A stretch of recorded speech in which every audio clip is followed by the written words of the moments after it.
Not as good, man. It's like a full 360, right?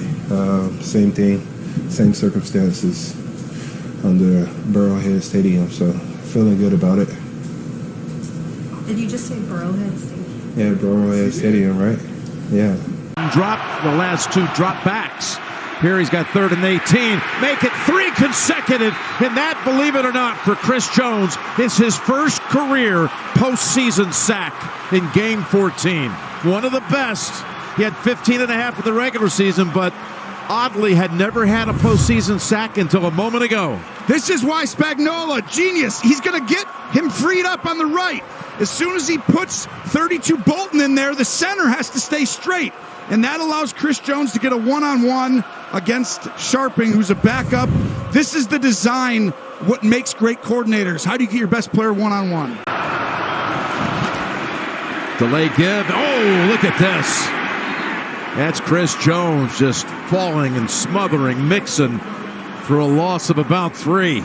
This is the same thing. Chris Jones did this a bunch this year and in week 13. When you pull an offensive lineman like a Denegi there, he just shoots the gap right away, and that's what they expected on that. If you're going to pull guards, you can't be slow as a defensive lineman. You got to shoot the gap and go right into the backfield. The 5.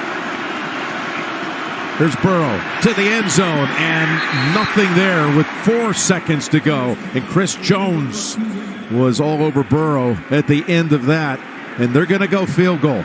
Sometimes you've got to stand up and have your best player show up, and right there, Chris Jones put his team on his back and made this ball get out earlier than it should have.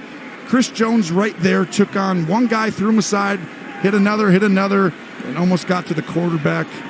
Huge play to help prevent a touchdown. Is under 40. It's well below that. 2nd and 6. He got hit when he threw it. And it was Chris Jones who knocked him to the ground and forced the incompletion. This is where you need your superstars to show up.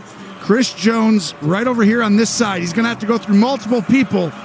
Slide in the center, goes past the tackle, and he keeps going.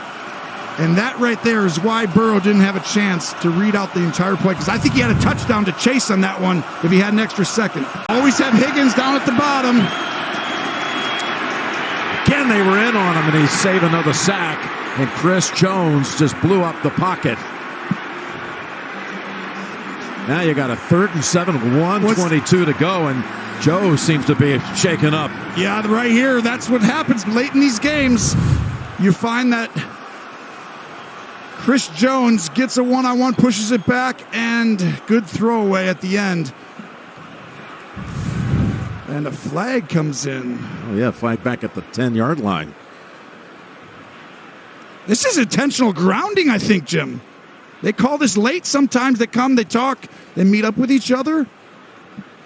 This is a killer call for Cincinnati because it's a loss of down, Gene. If it is. Most definitely, Tony, it is. And they're looking to see both receivers release, go downfield. There was no receiver in the vicinity of the pass. It's intentional grounding by the offense, number 9. Penalties half the distance to the goal. Loss of down. 3rd down. Gene, you've had a chance to look at it. Was the right call? Yeah, it is, because both receivers release and they're just running vertically. There's no one in the backfield like in the normal play when you see the dump because of potential screens happening or something. Everyone's gone, and now he throws directly to the ground under pressure in the pocket. Result is intentional grounding. Go ahead and follow him from behind. Here comes Chris Jones after him. Chris Jones got him. And that'll be a timeout by Kansas City. They moved. Waited all game. They put him all the way out over the right tackle. When you go back and look at the numbers of how many times he lined up all the way on the outside there, it ain't going to be many today, Jim. When you need your best players to step up to send you to the Super Bowl, none better. Finalist for Defensive Player of the Year, and he should be. Best season of his career. 15 and a half sacks, but he's never had a bigger one than this one right here. His 2nd of the night. He was asked about this rivalry, and he says, how can you call it a rivalry? A rivalry is one where both teams have won before. We haven't beaten them. Well, he's put his team in position now to get the ball back to Mahomes and give him a chance to maybe set up a Butker kick for the win. He talked about the 2 missed sacks last year. He's never had a sack till this game, and now he's got 2 tonight in the playoffs. And right now you see that's why he worked all off season in great shape.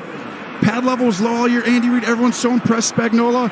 That's why you lift all them weights, to show up for your team and franchise, to send you to a Super Bowl maybe. Real quick, and this one you were able to do it. The best in the game right here. This is the best in the game right here. Ain't no question. I know you wanted to get over the hump in the postseason, had to have a sack. You did your business today. Yeah, I let my emotions all bottle up throughout the week. There's a lot of talking going on. I'm not really much of a talker. It's a full circle, 360, man.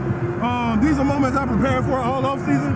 I dedicated my off season to this moment last year when I missed 2 sacks to end the game, and I put it up on myself. This game, we gonna end it up front, and that's what we did. We got a resilient group in our room, starting with the D-line, and these guys fought through all night, man. The last thing you said to us when you walked off the podium here at Arrowhead was everybody enjoyed Burrowhead. Did that motivate you all week? Hey, let me tell y'all something, man. Don't ever, and I'm looking at the camera when I say this, disrespect Arrowhead. I don't care how many times you done beat us. Don't ever disrespect Arrowhead Stadium. And G-E-H-A!